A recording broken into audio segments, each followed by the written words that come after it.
Estamos aquí en A Contragolpe y desde luego tratando de llegar a sus hogares con un mensaje de cultura.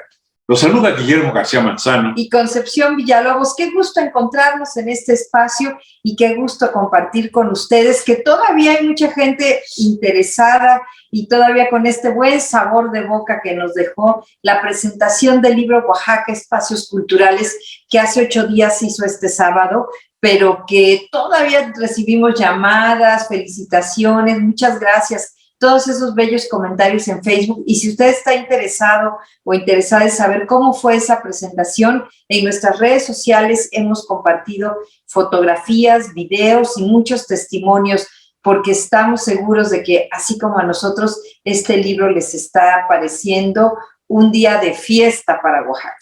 Fíjate, Conchita, que pues yo le quiero comunicar a la audiencia que tiene la gentileza de escucharnos y de vernos, que pues aunque ya hemos hecho agradecimientos especiales, hay que destacar algunos que son muy importantes y que tal vez a través de este medio pueda ampliarse un poco más el conocimiento de quienes hicieron posible este libro. Desde luego está Justino Martínez Luna, está Miguel Ángel Carballido González, está también, desde luego, pues la presencia de Rafael Ceja Martínez, de un servidor, y desde luego de Jorge Fren Rojas Hernández, que fue nuestro productor y que fue un gran amigo. Pero ahora, después de tanto tiempo de espacios culturales radiofónicos, que aún siguen, por cierto, pues y de tanto tiempo también que nos tardamos en hacer esta 4ª edición, hay que agradecer también a quienes han hecho posible pues la misma. En primer lugar, pues a mi compañera Conchita Villalobos, que ha sido verdaderamente una mano derecha para poder integrar todo esto. Al par, que a quien tengo por acá, que nunca quiere aparecer en cámaras, pero que es Obeida Toledo. Y desde luego hay que ver que estuvieron presentes también con nosotros, pues Marta Vila y su esposo Claudio Sánchez Islas, que por cierto son los de Carteles Editores. Y qué más decir que los presentadores, que fueron formidables, por cierto. Estamos hablando de, pues en primer lugar, Prometeo Sánchez Islas, que fue el primer presentador. La segunda presentadora fue precisamente Conchita Villalobos. Aquí presente. Presente como todos los domingos. Todos los domingos. Y desde luego la presencia muy, muy importante de Raúl Castellanos Hernández. Pero estuvieron con nosotros también 2 grandes artistas. Uno muy conocido de los oaxaqueños, el maestro Eliseo Martínez, que ha sido, mejor dicho, maestro de música, concertista, un gran inspirador de la banda de música del Estado, desde luego también ahora de la Orquesta Sinfónica de Oaxaca, y que estuvo en el teclado acompañando a un extraordinario amigo y mejor músico todavía. Me estoy refiriendo al maestro Miguel Pacheco, que en el salterio hace prodigios.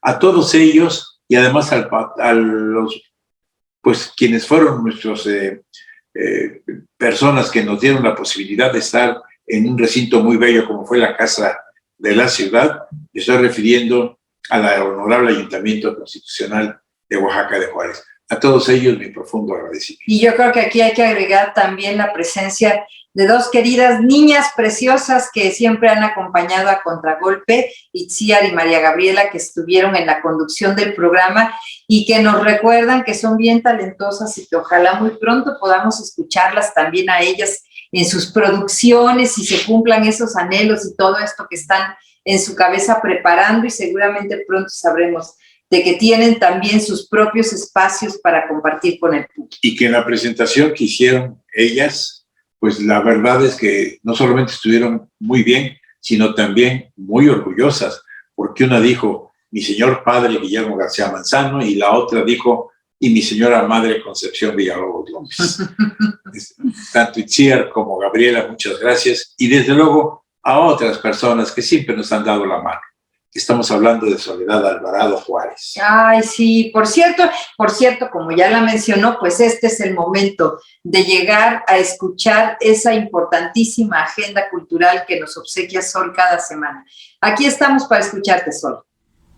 ¿Qué tal, amigas y amigos de Contragolpe? Con el gusto de saludarlos en este domingo de octubre del 2022. Les platico que el municipio de Oaxaca de Juárez ha presentado una extensa oferta de actividades para la celebración de muertos y fieles difuntos, que inician a partir del próximo 27 de octubre y finalizan el 2 de noviembre. Se realizarán talleres gratuitos de máscaras, catrinas y maquillaje, además de comparsas o muerteadas, conciertos y conferencias. Les comento algunas de estas. El día 27 se inauguran las actividades con el concierto de la banda La Misteriosa en la Plaza de la Danza, así como los talleres de elaboración de catrinas y el de maquillaje artístico y caracterización. El 28 de octubre no te puedes perder la conferencia La Festividad de Muertos en Oaxaca, a cargo del cronista de la ciudad, el ingeniero Jorge Bueno Sánchez, en el Palacio Municipal. El sábado 29, el conversatorio Evolución de la celebración del Día de Muertos en Oaxaca, con la licenciada Ana María Guzmán de Vázquez Colmenares, el doctor Salvador Sigüenza Orozco y el maestro Juan Pablo Vasconcelos Méndez, en el Archivo Municipal. El 30 de octubre, la lectura de poemas de John Donne por Mariana Cantú y el coro de la ciudad en el Zócalo capitalino. El 31 de octubre y hasta el 2 de noviembre, la exhibición del tradicional altar de muertos en el Jardín del Pañuelito. El 1 de noviembre, el espectáculo Día de Muertos, también en el Pañuelito. No dejes de consultar la cartelera completa en las redes sociales de la Secretaría de Arte y Cultura de Oaxaca de Juárez. El Instituto de Artes Gráficas de Oaxaca te invita a participar en el taller Escuchar, Escuchar, Escuchar, impartido por Pedro Mantecón y dirigido a jóvenes y adultos que disfrutan de escuchar música, podcast y radio, que a partir de ejercicios de lectura, sesiones de escucha y sesiones de grabación, interpretarán con sonidos, notas de voz, fragmentos musicales y paisajes sonoros el acervo de la Fonoteca Eduardo Mata. Más información e inscripciones, visita las redes sociales del IAGO. El próximo jueves 27, en punto de las 7 de la noche, la Fonoteca Juan León Mariscal presenta el concierto Certamen de Tunas, con la participación especial de Alberto Núñez Palacio. La presentación será en el claustro del Centro Cultural San Pablo, y aunque no es necesario hacer reservación, el acceso se concederá según la llegada del público. La entrada es libre y el cupo limitado. Y te recuerdo que si aún no tienes tu ejemplar de Oaxaca Espacios Culturales del licenciado Guillermo García Manzano, puedes adquirirlo en Carteles Editores y disfrutar de más de 550 textos acerca de Oaxaca. No te quedes sin el tuyo. Me despido. Este programa, además de escucharse desde La Mexicana, también lo encuentras en nuestras redes sociales. Estamos en YouTube, en Facebook y en Spotify como A Contragolpe Oaxaca. Visítanos y regálanos un like. Un abrazo y que tengan un excelente inicio de semana. Muchas gracias. Muchas gracias, Sol, como siempre, extraordinario tu comentario. Y bueno, pues es el momento de ir prácticamente a nuestro primer corte, invitándoles que se queden, invitándoles hoy de manera muy especial que disfruten esta sección de espacios culturales. La hemos estado comentando ampliamente en estos días y pueden disfrutar de uno que es uno de estos episodios radiofónicos como cada domingo aquí en A Contragolpe, gracias a La Mexicana, que nos permite transmitir en el 570 de AM y en el 94.9 de FM, y a ustedes que nos reciben también a través de las redes sociales. Ya iniciamos, estamos en A Contragolpe.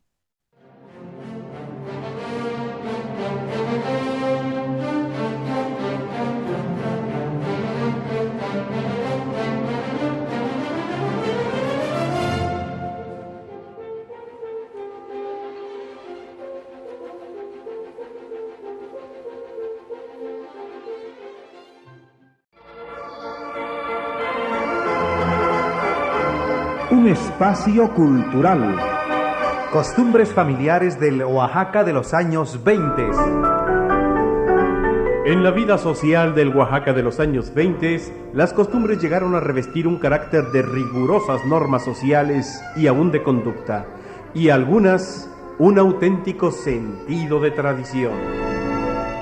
Refiriéndonos al ambiente familiar, recordamos que esas costumbres establecían un riguroso orden jerárquico en el seno de las familias.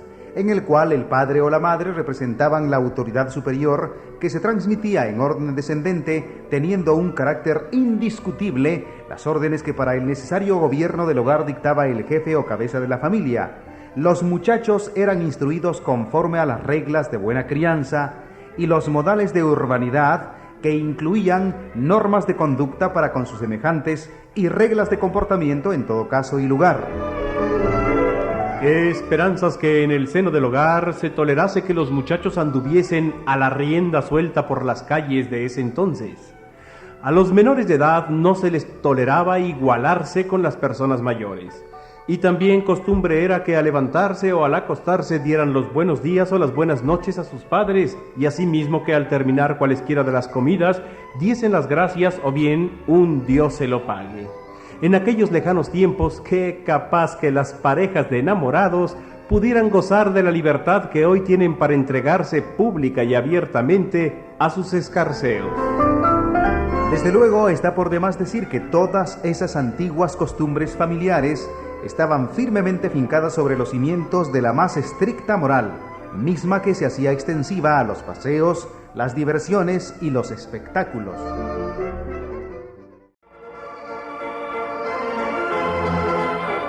Un espacio cultural.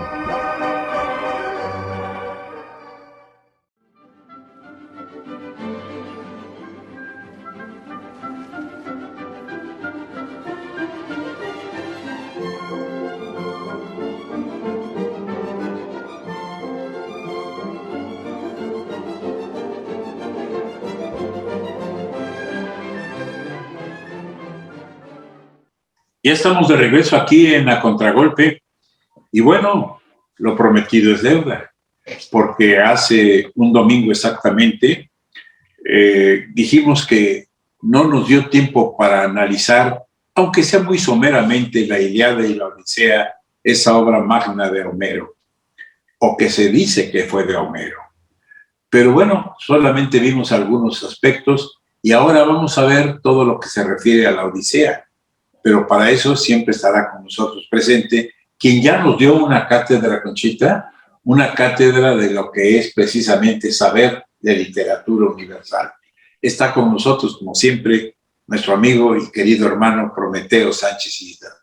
Así es, arquitecto, pues bienvenido de verdad aquí a Contragolpe. Y sí, nuestro público quedó con ganas de continuar con esta historia que en el estilo de usted, con la guía de usted, pues se pudo comprender de manera más fácil y muy, muy amena, por cierto. Estuvo buenísima la plática el domingo pasado, así es que nuestro compromiso con el público era continuar con esta odisea, que no es otra cosa que el viaje o el regreso a casa de todos estos guerreros, de todos estos sobrevivientes, en la figura y bajo el liderazgo de Odiseo, si no mal estoy entendiendo, ¿verdad, arquitecto?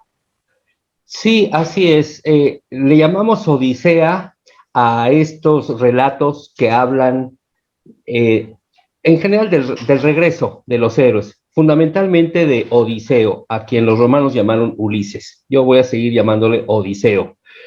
Y tardó 10 años más o menos en regresar, no sabemos las fechas completas, más 10 años que duró la guerra, estuvo 20 años, y esos 20 años fueron en la primera parte, que es la Ilíada, la guerra en Ilión, que así se llamaba Troya, y después 10 años enfrentando los poderes de la naturaleza, los caprichos de los dioses, las pasiones de los personajes que se iba encontrando, y lo que hizo Homero fue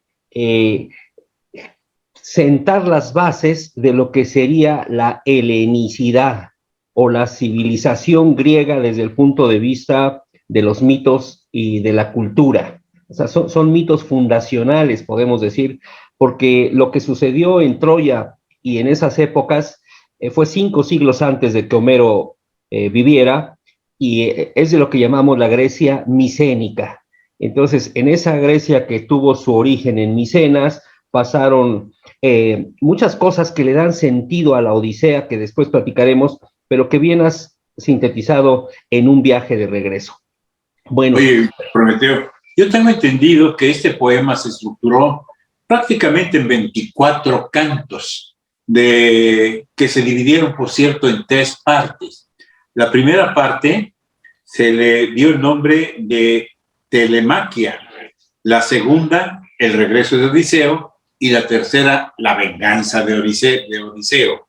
Creo que esto nos refiere a algo interesantísimo en todas las peripecias de esos 10 segundos, años de ausencia de Ítaca o Itaca, con donde era rey precisamente Odiseo o bien Ulises. Sí, así es. Esto de organizarlo en cantos fue para que los 15,000 versos más o menos que integran esta obra pudieran tener una estructura, solo que esa estructura se les dio en la Biblioteca de Alejandría ya en los primeros años del cristianismo, o sea, 8 siglos después de que Homero había muerto, porque había muchas versiones y estaban sueltas. Todas coinciden, aunque se van enriqueciendo conforme pasan los siglos, y hubo la decisión de hacer la versión canónica, si se le puede llamar, así como la Biblia, eligieron qué libros y qué poemas entran y en qué orden van, y se le dio ese orden que ahora conocemos. En la Edad Media se enriqueció más porque no faltaban países que querían que su ciudad o su rey o su isla fuera mencionada, y por eso hay cosas que están fuera de fecha. Pero bueno, esa estructura que conocemos de 24 cantos, que es la que llega hasta nosotros, digamos que es bastante cercana a la realidad, porque lo que quedó en las bibliotecas árabes, lo que sobrevivió en Europa, lo que se pudo salvar de Alejandría, Éfeso y esas grandes bibliotecas, coincide. Es una estructura mítica, ciertamente, en 3 libros. La Telemaquia se llama así por Telémaco, el hijo de Odiseo, y narra lo que pasó ahí con este hijo, que decide hacer el viaje para buscar a su padre, porque cuando Telémaco nace es muy niño, prácticamente no conoce a su papá. Su papá es un mito viviente, y la madre le propone que salga, le plantea ante el problema que tiene de los pretendientes que la están acosando, que salga a buscar a su padre. Ella no acepta que haya fallecido, y bueno, si hay tiempo hablamos de lo que Conchita planteaba la semana pasada, de los arquetipos, para caer en el análisis de cada uno de estos personajes. El caso es que si la Telemaquia habla de Telémaco y sus aventuras, que la sintetizo diciendo que siendo el hijo de un héroe, pero que además es un héroe mortal, pues Telémaco también es mortal, y enfrenta los retos mortales de la envidia, de los celos, de que los pretendientes de su madre lo quieren asesinar. De hecho, tienen preparada una emboscada para cuando él regrese de la búsqueda del padre, que suponen que va a ser infructuosa, pues lo maten para que ya no haya un descendiente y entonces la mujer se tenga que casar. Hay que recordar que en aquellos años la mujer no tenía como muchos derechos, y aunque la esposa, Penélope, era pues reina, si se le puede llamar así, de ese lugar, pues no reinaba. Digo, estaba como cuidando el espacio, porque tenía que ser un hombre quien gobernara. Estamos hablando de una época de caudillaje. También hay que tomar en cuenta que el caudillo que vivía ya era viejo, Laertes, el papá de Odiseo, pero por viejo y cansado ya no gobernaba. De hecho, él ya le había cedido a Odiseo el trono. Odiseo y Penélope se habían casado, que por cierto hay que ver si Penélope no tenía por ahí sangre divina, porque era prima de Helena, y Helena, la de Troya, la que fue raptada, ¿no?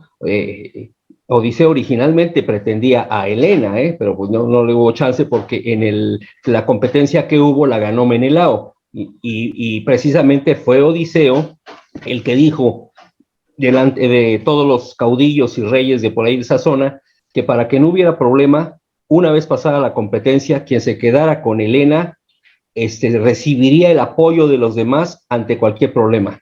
Eso es lo que va a detonar la guerra de Troya, porque cuando secuestran a Helena, todos dicen, a ver, ahora vamos a echarle la mano a Menelao, y es cuando se juntan para ir a rescatar a Helena a Troya.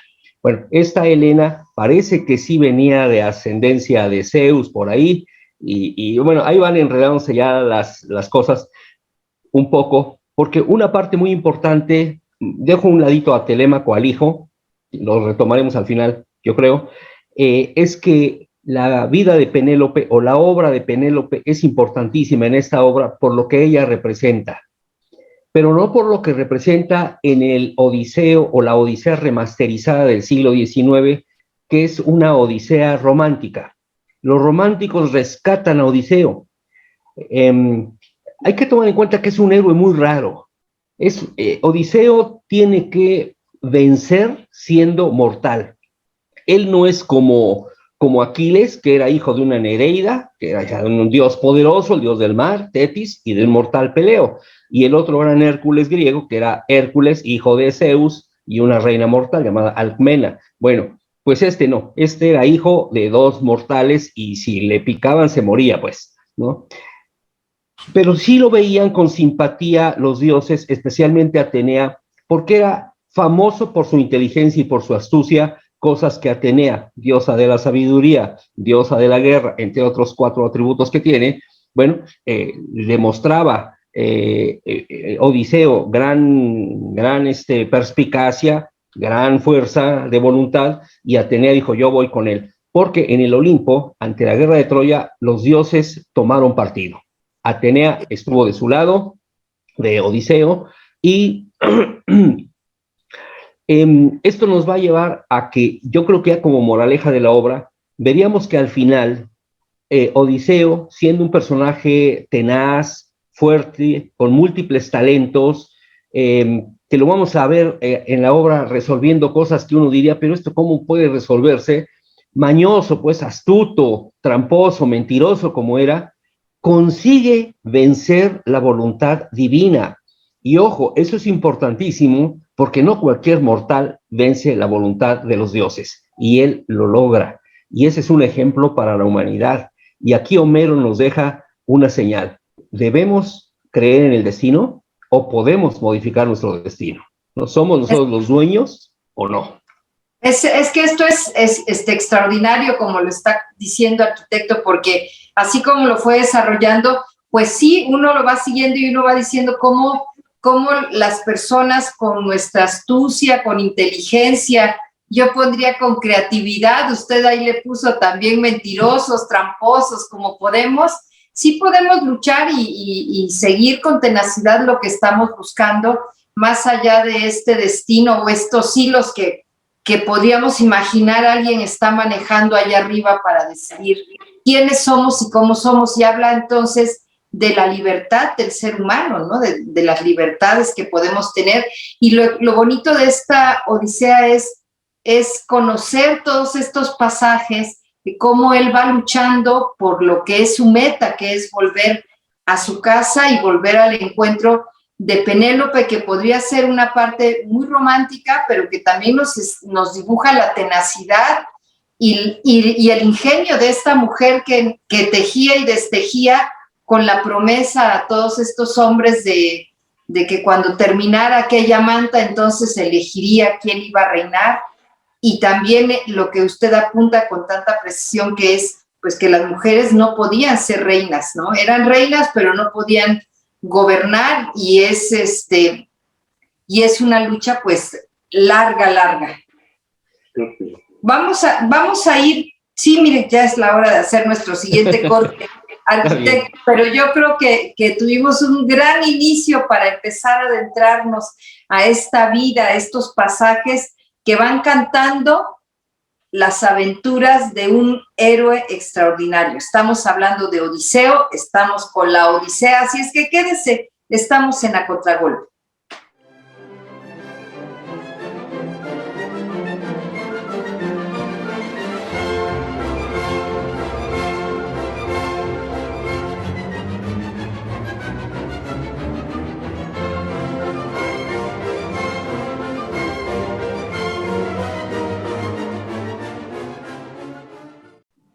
Oye, Prometeo, yo creo que es muy importante que pues veamos qué fue lo que sucedió en ese retorno a su tierra, a Ítaca, o Itaca, no sé cómo se diga.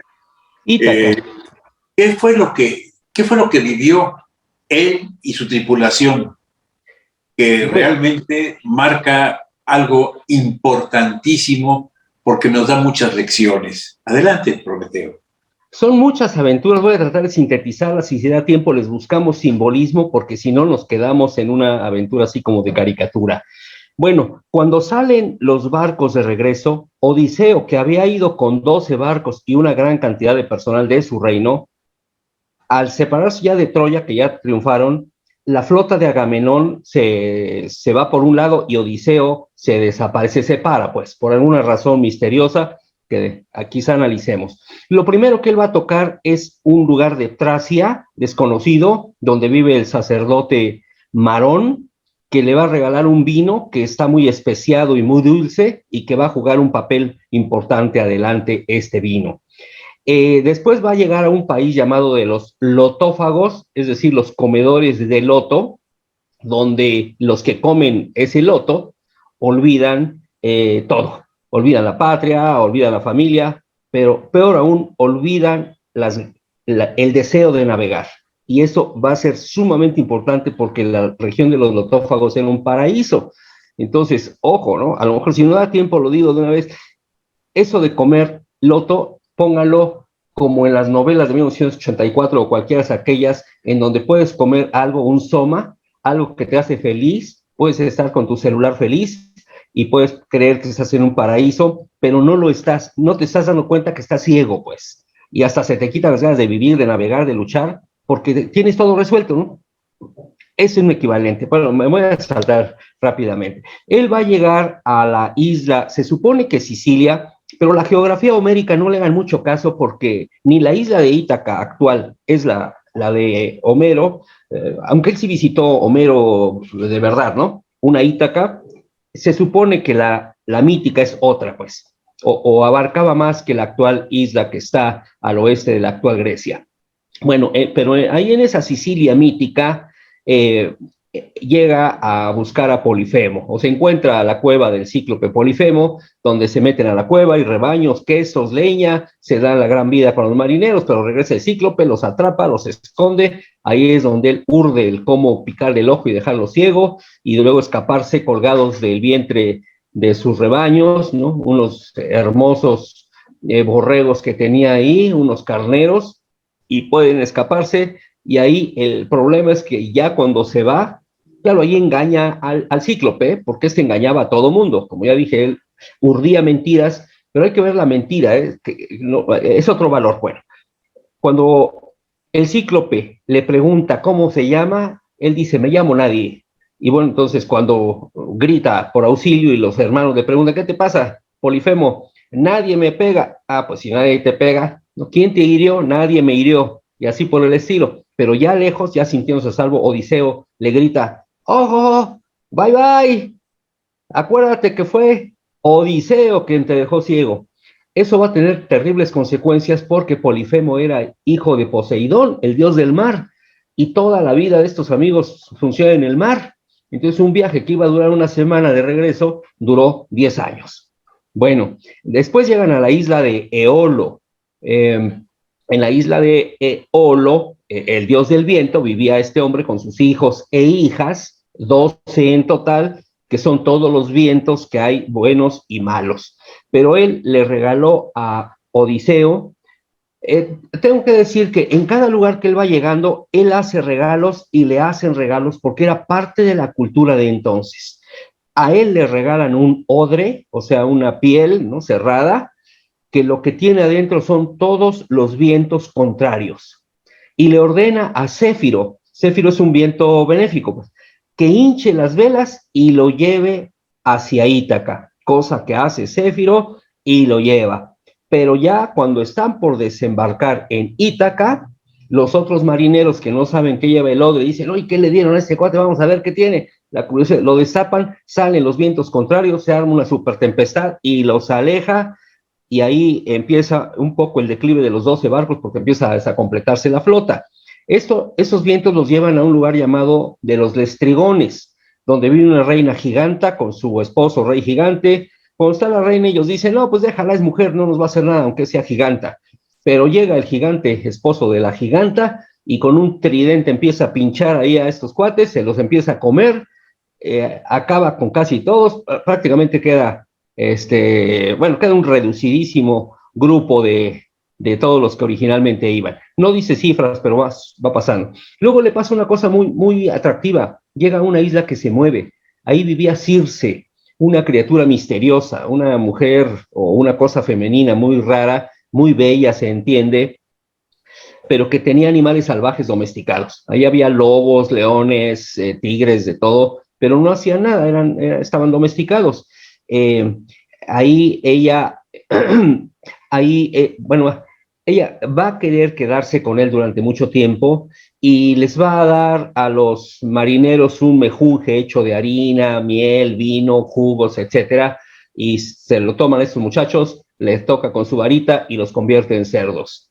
Odiseo, que había tenido una advertencia de Atenea, que como ya dije estaba de su lado, y le está pidiendo que regrese a su tierra, por algo que voy a cerrar después con Penélope, y le dice: aguas, regresa, porque si no tu esposa le servirá a otro hombre y cuidará a otro hijo. No menciona a Penélope, solo le dice porque tu esposa, y es que a Penélope casi no la menciona en esta obra, ¿eh? Nosotros tenemos una visión romántica de ella, pero no es tanto. El caso es que él dice, no, ¿cómo va a servirle a otro hombre? Así que le da una pócima, se la toma, y cuando Circe le da la otra cosa, pues no se convierte en cerdo, al contrario, saca la espada, la amenaza, la otra se asusta y acuerda convertir a los cerdos otra vez en marineros. Solo que aquí pasa algo interesante. Cuando regresan de ser cerdos, regresan más jóvenes y más bellos. Aquí hay que buscar el simbolismo, porque estamos hablando de una isla que se mueve, de Circe, que es un personaje femenino muy misterioso, que con pócimas conviertes o desconviertes a la gente y que puedes retornar a cierta belleza bajo ciertos embrujos. Bueno, ahí entra en juego Hermes, que es el que va y trae pócimas y demás cosas.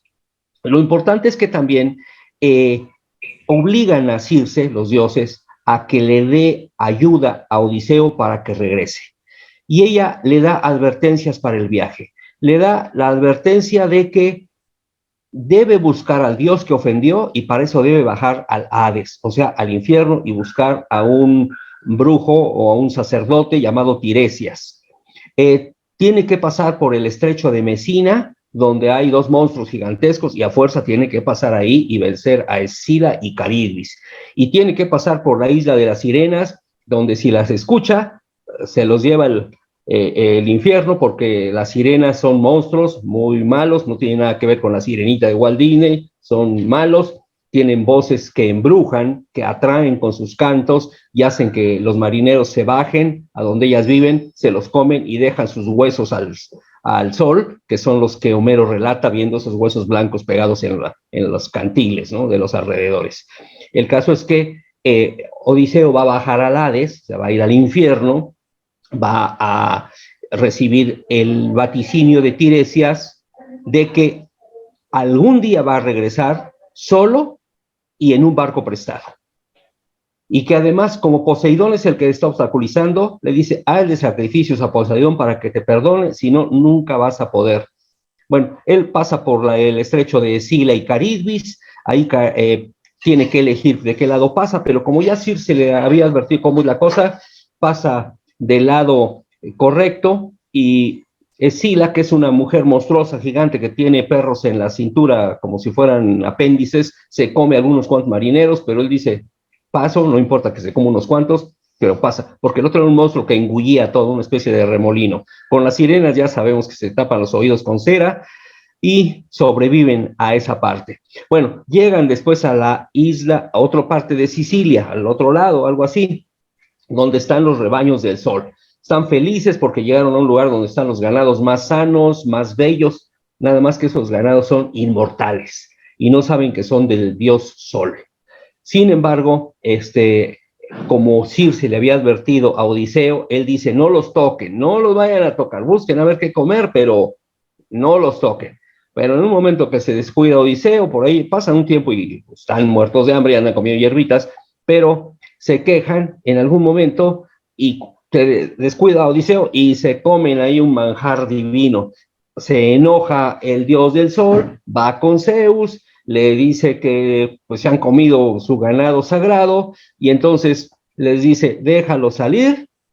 Ciertamente los deja salir, hay viento a favor, no había habido antes, y cuando salen se desata la tormenta, porque pues aprovecha Poseidón, a quien todavía no le han hecho los sacrificios correspondientes, y revienta la última nave que le quedaba a Ulises y mueren prácticamente todos. Y pues él queda más de una semana, se dice, a la deriva por ahí, navegando agarrado a un palo. Llega a la tierra de Calipso, otra tierra importantísima, porque es otro personaje femenino, ella lo rescata, hasta dicen algunas fuentes alternas que tuvo hijos con ella, vive una pasión amorosa, está muchos años, hay quien dice que hasta 9 años se quedó en la isla de Calipso, otro paraíso como el de Circe, hasta que se reúne el conjunto de dioses en una asamblea en el Olimpo y dicen, oye, a este hombre ya hay que dejarlo partir. Claro, han pasado muchas cosas y me estoy saltando varias, ¿verdad? Pero los dioses que están viendo todo y están participando unos a favor y otros en contra, como lo habían hecho en la guerra de Troya, obligan a Calipso, le dicen, pues hoy tienes que dejarlo partir, dale materiales, que haga un barco y que se vaya, cosa que sucede. No queda muy contenta Calipso, que estaba muy enamorada de Odiseo, pero se va pero otra tormenta lo arroja a la isla de Corfú. Ahí lo rescata en la playa la princesa Nausíaca. Ahí hay un rey que se llama Arsinoe, y aquí hay una parte importantísima, porque realmente aquí es donde empieza la Odisea, el relato real. Yo lo estoy diciendo cronológicamente, pero cuando uno lee esta obra, en realidad es como las obras modernas, estas que hacen el realismo mágico, en el que para hacer una novela te dicen un pedazo, te dicen el otro, luego aquel, y después se va armando como un edificio, un tabique con el otro hasta que logras armar algo. Claro. El caso es, perdón. Bueno, no, es que está muy interesante, se nos está llegando el tiempo de hacer este siguiente corte y pues que espere nuestro público porque vamos a llegar al desenlace de este gran relato que tenemos con el arquitecto Prometeo Sánchez Islas. No se despegue, volvemos en un momento.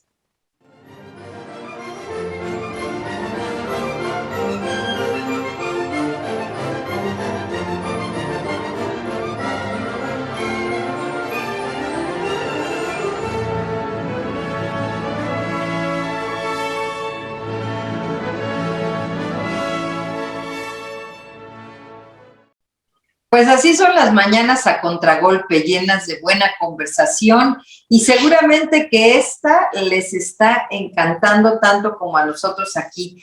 Y estamos hablando ya de esta parte final o de este desenlace, si así se le puede llamar, arquitecto Prometeo, de Odiseo, cuando ya se encuentra finalmente con su hijo, con Telémaco, cuando regresa y cobra venganza y le parte la cabeza a todos los que se portaron mal mientras él no estaba. Pero cuéntenos, arquitecto, ¿cómo es este episodio?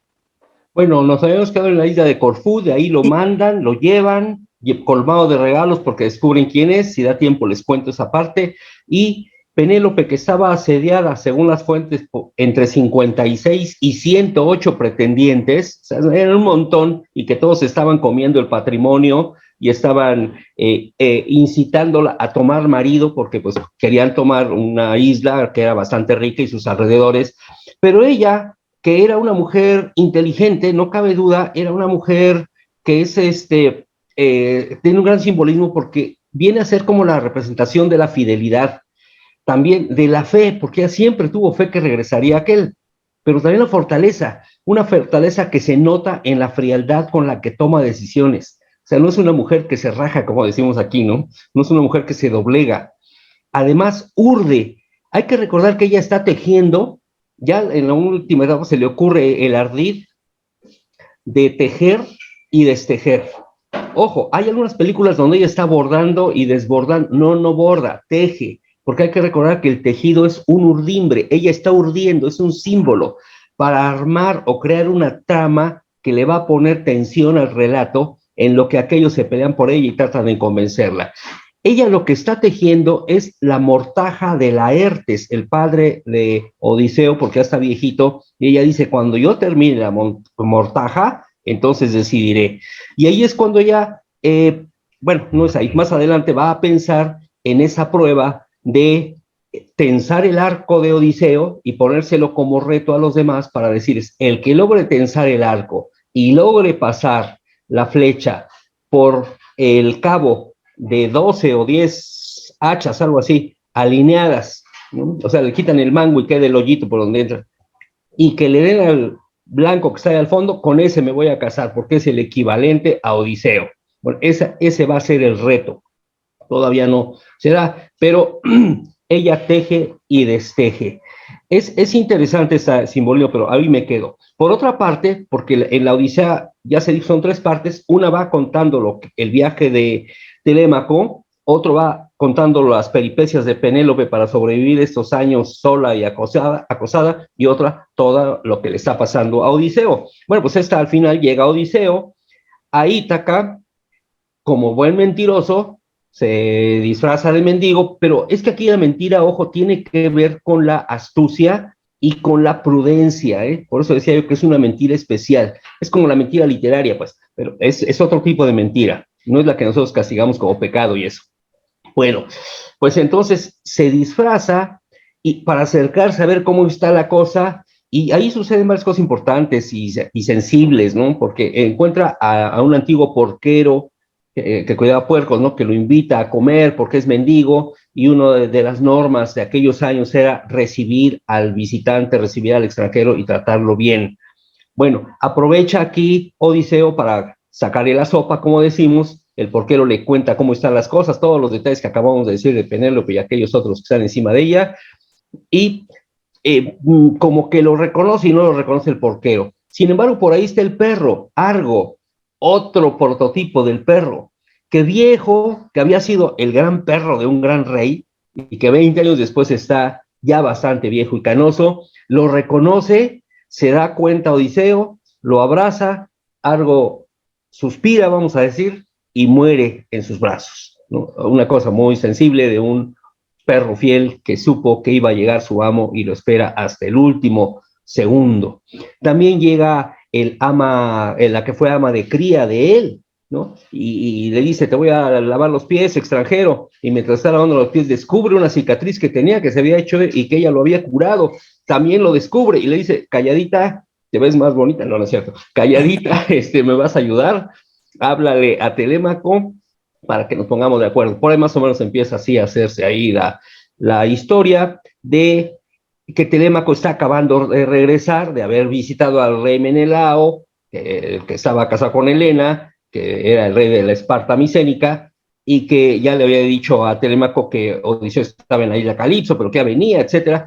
Bueno, el caso es que Telémaco se pone de acuerdo con el padre para hacer urdir la emboscada que le van a crear a estos que están ahí encimosos, y bueno, al final nadie puede tensar el arco, le dan la oportunidad a Odiseo, ¿no? Que todavía está disfrazado de mendigo, logra tensar el arco, para entonces ya tiene él no solo la flecha que le dieron para la competencia, sino que en ciertos lugares ya han escondido flechas y arcos, y ahí, pues una vez que pasa la flecha y que todos se dan cuenta, él se quita el disfraz, o se quita el trapo que tenía encima, y empieza a dispararles, sobre todo a la garganta, a los que habían estado ahí en su casa hostigando.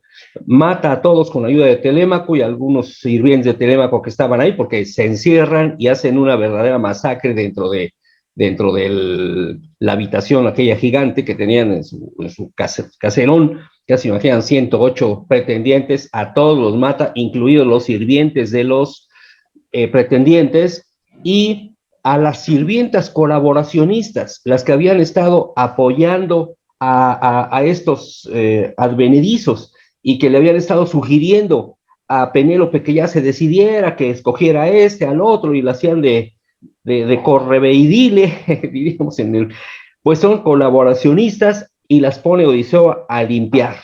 Y ya que dejaron todo limpio, las cuelgan.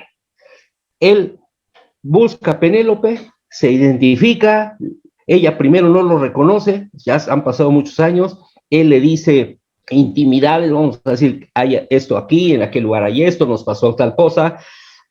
Penélope lo reconoce, sabe que es él, siente que es él, lo abraza, y con las sirvientas colgadas por un lado, el palacio ya limpio y la pareja restaurada, se reinstaura el orden y se acaba la Odisea. Es una historia en la que hay muchísimas cosas que se pueden analizar desde el punto de vista simbólico, pero hay que ver que, por ejemplo, Penélope no es la mujer del romanticismo que se creó en el siglo XIX sobre esta novela. Este escrito dejó de ser leído en la Edad Media porque eso de la astucia y los ardides y lo demás no les pareció. Esta novela pasó al ostracismo, o sea, al olvido, y fue rescatada en el siglo XIX, en la época en que estaba de moda suicidarse por un amor, morirse por no sé qué cosa, todo lo que es sangre, nihilismo y tales cosas, y creó la especie de que Odiseo añoraba a su mujer en aquel viaje. Ni la menciona la Odisea ni la añoraba. Él añoraba regresar a su tierra, pero tanto como no la añoraba porque se la pasó 7 años con Calipso y 7 años con Circe. Hay que tomar en cuenta que 7 años también es un número mágico, no es cualquier número. ¿Por qué dijo Homero 7? Pues porque hay 7 planetas, 7 metales, 7 colores, 7 pecados, en fin. Y todo eso tiene que ver con los planetas, porque hay que ver que los planetas eran los dioses, y los dioses eran el Sol, ¿no? Que representa la soberbia, Saturno la avaricia, Venus la lujuria, ¿no? Marte la ira y la guerra, Júpiter la guía, la gula, ¿no? La gula, la comer, Mercurio la envidia, pero también la mensajería, la luna representaba la pereza. O sea, los dioses del Olimpo están presentes de manera simbólica y de manera activa durante el relato. Y lo que yo quería decir es que cuando Odiseo ha llegado a esta isla de Corfú, que es cuando empieza la Odisea a narrar, ¿no? Él llega también como un desconocido y no dice soy Odiseo, ¿eh? Llega y lo recogen por ahí, que ya dije, lo rescata la princesa Nausica. Y entonces ahí el rey manda a traer, porque hay un banquete esa noche y van a atender bien a este hombre, porque como ya dije, a todos los invitados que llegan, a los extranjeros los atienden, invita a un Aedo, o sea, a un poeta cantor, para que le cuente cosas. Y este Aedo empieza a narrar, entre otras, la guerra de Troya, y habla de las maravillas y de las peripecias y de todos los que sufrió Aquiles, el propio Odiseo, Agamenón, Áyax, Diomedes, Héctor, todos los héroes que aparecen en la Ilíada y en las historias posteriores relacionadas con Troya, y este hombre, Odiseo, que está disfrazado, llora. Lo ve el rey y le dice, oye, ¿por qué lloras? Y no puede soportar esa presión y saca, es que yo soy Odiseo, Aedo, este hombre, este cantor está hablando de mí y de mis amigos. Yo no sabía que había muerto fulano y que había muerto sutano, pero cuando bajé al Hades, y ahí empieza a contar todo. Por eso ahí empieza realmente la estructura ya del libro como literatura. Es importante porque es un relato dentro de otro. Es la estructura que Homero le da a la Odisea, pero además es un espejo del propio Homero, porque Homero era un Aedo, era ciego, contaba las historias del pasado, estos cantos, y los iba cantando en todas las regiones porque de eso vivía. Entonces vemos su autobiografía, ¿no? Novelada dentro de su propia novela, que a su vez es un cuento dentro de otro cuento. Eso es lo atractivo de esta estructura, y por eso decimos que la Odisea es la madre de la literatura occidental, porque ahí nace no solo el hacerlo en versos, como ya se dijo en un principio, y la posibilidad de estructurarlo en capítulos, ¿no? Y además como en secciones, sino en que cada una de ellas se va estructurando una con otra para al final terminar en una apoteosis, ¿no? En orden, el orden que se buscaba en aquellos años. Pues caray, ha sido algo soberbio toda esta explicación que da para mucho más, para ver toda la esencia moral, la esencia admonitoria, en fin, todo lo que representa la Ilíada y la Odisea. Sin embargo, el tiempo pues, es nuestro peor enemigo en este momento y no quisimos interrumpir esta plática tan deliciosa que nos ha dado Prometeo Sánchez Isla, como es su costumbre. Gracias, Prometeo. Muchas gracias. Gracias, arquitecto, de verdad. Y bueno, pues gracias a todas las personas que han hecho posible este espacio en A Contragolpe, a nuestro público, por supuesto, por estar aquí cada domingo y por seguirnos en las redes sociales. Gracias a Sobeida Toledo, que las maneja. Gracias a Eder San Germán en la edición de este programa y a Soledad Alvarado Juárez en la agenda cultural. Agradecemos muchísimo a La Mexicana que nos permite transmitir este espacio en sus frecuencias. Y bueno, pues así llegamos al fin de este episodio, no sin antes recordarles, amigas, amigos, que la semana empieza en domingo, y en domingo vamos a Contragolpe. Y el próximo domingo a esta misma hora, en estas mismas frecuencias, en estos mismos canales, nos vemos, nos oímos, y sobre todo, ojalá compartamos otro espacio cultural más. Hasta entonces, Concepción Villalobos y Guillermo García Manzano agradeciéndole a Prometeo. Muchas gracias, les decimos muchas gracias.